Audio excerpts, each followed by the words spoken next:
చూస్ country delight, live better. ఇప్పుడే country delight యాప్ని download చేసుకోండి. అంటే ఇప్పుడు ఈ 780s నుంచి బిఫోర్ అంటే శాటిలైట్ మీడియా అంత మీరు చెప్పేదంత ఉధృతంగా లేదు.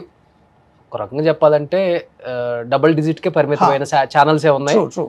ఏ ఛానల్ చూసినా కానీ మా టీఆర్పీ రేటింగ్ ఫస్ట్ రావాలి, మాది రావాలన్న దాని మీదే ఆలోచించారు. కానీ ఒకరికి ఏదైనా అయితే మనం ఎలా సేవ్ చేసుకోవాలి, మన అందరం ఎలా ఐక్యం అవ్వాలనేది లేదు.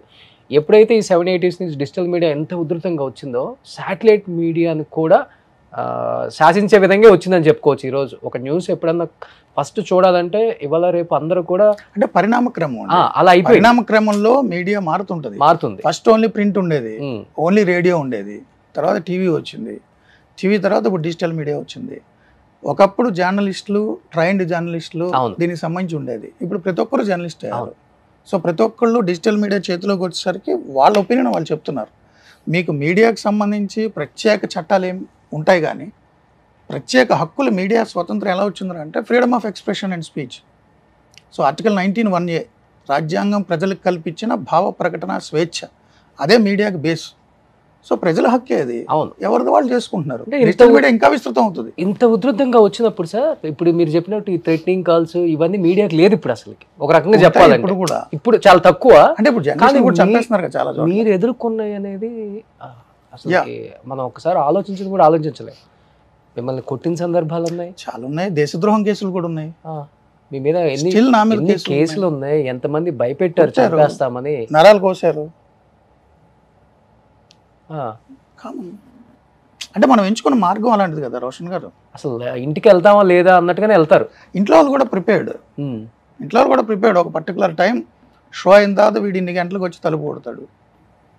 తలుపు కొట్టలేదు, ఫోన్ స్విచ్ ఆఫ్ చేసిందంటే ఎక్కడికి వెళ్ళిపోయాడు. మళ్ళీ ఎప్పుడు కాంటాక్ట్ వస్తాడు, వాడే కాంటాక్ట్ అవ్వాలి. అంటే పోలీస్ కేసులా, అటాక్సా, లేదు హైడ్కి వెళ్ళాడా, ఇంకా ప్రిపేర్డ్. ఎప్పుడు ఒంటి నిండా నెత్తతో ఎన్నిసార్లు ఇంటికి వెళ్ళి ఉంటారు మీరు నిజంగా?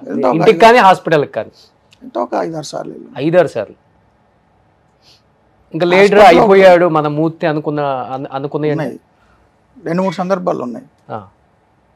విజయవాడలో అయితే 2-3 రోజులు హాస్పిటల్లోనే ఉన్నాను. అధికార పార్టీ వాళ్ళే కొట్టించారా? ఇప్పుడు నన్నేదో అంటారు కదా, అప్పుడు అధికార పార్టీ తెలుగుదేశం.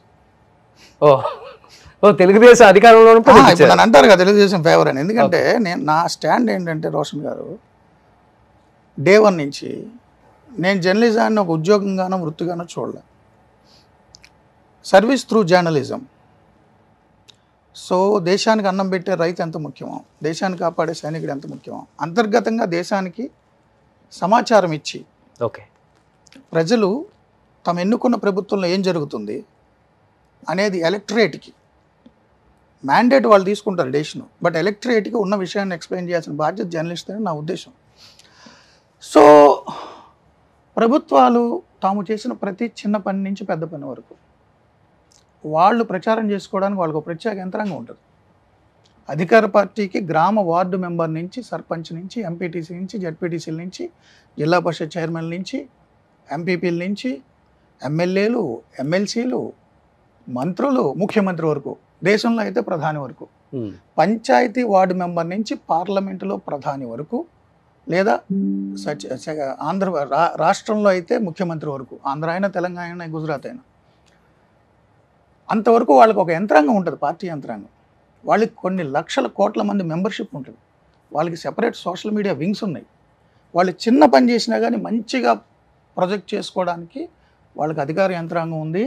ప్లస్ మనలాంటి ప్రజలు పన్నులు కట్టిన డబ్బు ద్వారా వచ్చే సమాచార ప్రసార మంత్రిత్వ శాఖ కేంద్రంలో, సమాచార పౌర సంబంధాల శాఖ రాష్ట్రాల్లో ఉంటాయి. వాళ్ళు 100ల కోట్ల రూపాయలు అడ్వర్టైజ్మెంట్స్ ఇచ్చుకుంటారు. అవును, మీడియాకి, ప్రింట్ మీడియాకి పెద్ద పెద్ద బ్యానర్లు, 6 కాలం ఫుల్ షీట్స్ యాడ్స్ ఇచ్చుకుంటారు నేను కట్టిన డబ్బులతో. సో ప్రజలు కట్టిన పన్నులతో యాడ్స్ ఇచ్చుకోవడము, సొంతంగా పార్టీ యంత్రాంగం ద్వారా ప్రచారం చేసుకోవడానికి వాళ్ళు ఉన్నారు. మరి వాళ్ళు ఏమైనా తప్పు చేస్తే ఎవరు చెప్పాలి? ప్రజలకి సమాచారం చేరేయాలి కదా, వన్ వేనే వెళ్ళకూడదు కదా, అది రియల్ జర్నలిస్ట్ చేయాలి. సో నేను ఎప్పుడూ కూడా ఏ పార్టీ ప్రభుత్వంలో ఉన్నా ప్రభుత్వం చేసే తప్పుల్ని, అందులో జరిగే అక్రమాలని, అవినీతిని, అలాంటి పద్ధతుల్ని ప్రజలకు వివరించడం జర్నలిస్ట్ డ్యూటీ అనుకుంటా. ఏ పార్టీ ప్రభుత్వంలో ఉన్నా, ఏ పార్టీ ఉన్నా, ఏ పార్టీ అని ఉన్నా నేను తెలుగుదేశం ప్రభుత్వంలో ఉన్నప్పుడు చాలామంది ఎమ్మెల్యేల మీద మంత్రుల మీద స్టోరీ చేశా, రౌడీ షీటల మీద స్టోరీ చేశా, విజయవాడలో ఆ పార్టీకి సంబంధించిన వాళ్ళ మీద భూకబ్జాదారుల మీద స్టోరీలు చేశా. నన్ను ఒకానొక సందర్భంలో అప్పటి అధికార పార్టీ నేత వాళ్ళ మనుషులు, నేను ఆఫీస్లో స్టోరీ చేసి లేట్ అయిపోయింది, ఇంటికి వెళ్తే ఏముంటుంది ఫుడ్ తినలేదని. అప్పట్లో మెట్రో సిటీ కాదు విజయవాడ, అయితే బస్ స్టాండ్ లేకపోతే రైల్వే స్టేషన్ దగ్గర మాత్రమే క్యాంటీన్ ఉంటుంది. ఈ స్టార్ హోటల్స్ అవి ఉండవు, క్లోజ్ అయిపోతాయి. రైల్వే స్టేషన్ తిందామని పోతే నన్ను వెంబడించి చెత్తపడిశారు, చావ చంపేశారు. 2 days హాస్పిటల్లో ఉన్నాం. అప్పుడు అధికార పార్టీ వాళ్ళే. అప్పుడు ప్రతిపక్షంలో ఉన్న కాంగ్రెస్ నా డిఫెన్స్లోకి వచ్చి మాట్లాడారు, ఇలా జర్నలిస్టుల మీద దాడి చేయడం అన్యాయం, దుర్మార్గం అని. సో ఇప్పుడు అధికార పార్టీలో ఉన్న తప్పులు నేను ఎత్తి చూపుతా. వీళ్ళు ఏమంటారంటే నన్ను ఆ పార్టీకి అంటగడతారు, ప్రతిపక్షాన్ని. ఆ పార్టీ అధికారంలో ఉన్నప్పుడు నేను తప్పులు ఎత్తి చూపితే వాళ్ళు నన్ను ప్రతిపక్షానికి అంటగడతారు. నా రోల్ మారదు, నా రోల్ ప్రతిపక్ష పాత్ర ఎప్పుడు కూడా. ఎప్పుడు పార్టీ వాళ్ళు మారుతుంటారు ఎప్పుడు కూడా. 2014-19 మధ్యలో మీకు గుర్తుంటే నేను మహాన్యూస్లో చేశాను. అప్పుడు సుజనా చౌదరి గారు కేంద్ర మంత్రి తెలుగుదేశం నుంచి. భారతీయ జనతా పార్టీ తెలుగుదేశం కలిపి స్పెషల్ స్టేటస్ తెస్తాము అన్నారు. రాష్ట్రాన్ని విభజించినప్పుడు స్పెషల్ స్టేటస్ ఒక్కటే మార్గం అన్నారు, తారక మంత్రం అన్నారు. బీజేపీ నేతలు బలవంతంగా మన్మోహన్ సింగ్ని కాంగ్రెస్ని ఒప్పించి స్టేట్మెంట్ ఇప్పించారు. అలాంటి స్పెషల్ స్టేటస్ వాళ్ళు ఇవ్వట్లేదు, దానికి ఆల్టర్నేటివ్ ఏదేదో అన్నారు.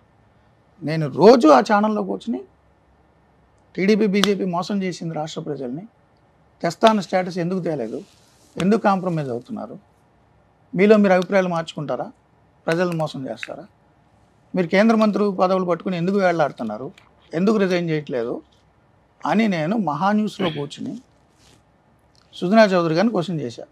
మీరు ఆ కోట్ అర్థం చేసుకోండి. అవును, మహాన్యూస్లో కూర్చొని సుజనా చౌదరి గారిని క్వశ్చన్ చేశాను.